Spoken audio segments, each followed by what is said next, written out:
Well, something that I was thinking of is like how, if everything's happening right now, then there is no, and this is what comes into the whole feeling structure, right? Is we're told there is no past or Mm-hmm. future. It's all just now. Like there's the infinite now, and, past and future are an essential illusion. Yes.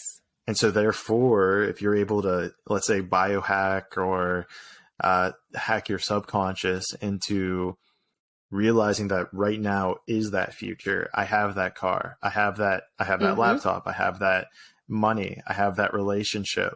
Then you can live as if it's already happening, which makes it occur in your external Yep, reality. exactly. And, Neville talks a lot about like, you know, I don't know if you got to this part or like this really resonated with you, but not so much like thinking of the end, but thinking from the end and just feeling Yeah. how it would feel when you have that car, like literally putting yourself in the state of mind, putting yourself in that moment, even of like, what do your seats feel like?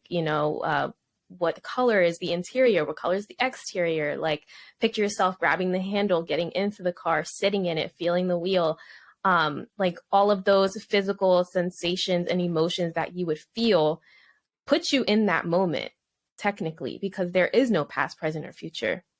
And then you automatically like Right. create that energy signature for yourself that just attracts it to you like more and more and at a faster and more rapid rate.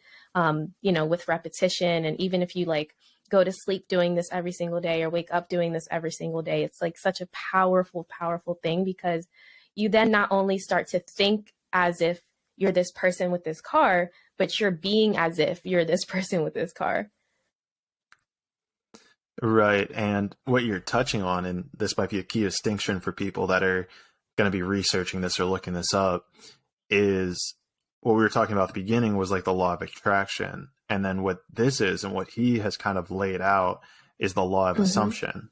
And it's like that assumption of already being where you want to be, right? It's like if you want a new car, don't don't think about having a new car, assume you already have it, and think about that first, like oil Yep. change is kind of the way that he would describe that. Yeah, absolutely. And I mean, I don't know about you, but I even do certain things to just kind of play with it and have fun with it and put myself in that more childlike mind state.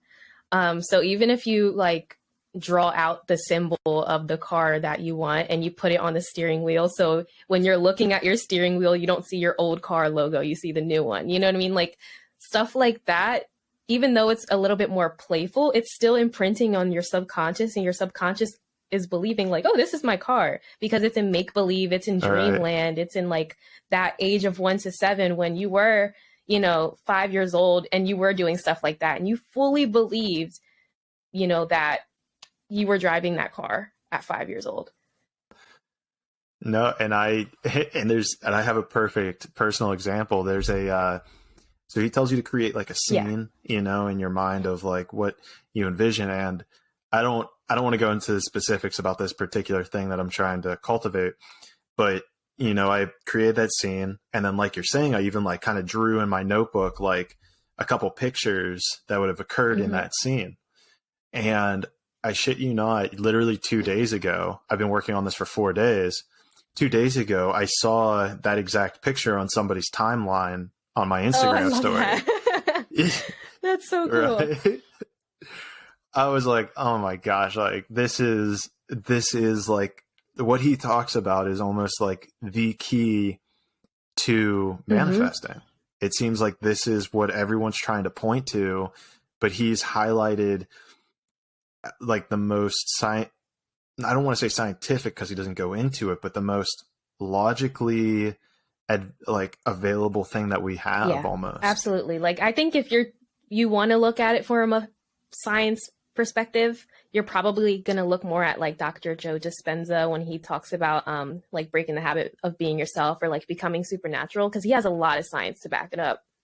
Neville kind of comes from a more, it's like mystic, but it's also something that sort of just makes sense and it is logical if you're one of those people that is constantly questioning these things in your head but has never found the answers, because another thing is like those answers aren't necessarily going to come from outside of yourself all the time. There are instances that, you know, the universe kind of throws these things at you or like puts you in these coincidental places. Coincidental, I don't really believe in coincidences, but the answer's always found within yourself. And, you know, your desires are found within yourself. Anything that ever is experienced, I feel like, is related to that, because we're all just here sort of remembering things.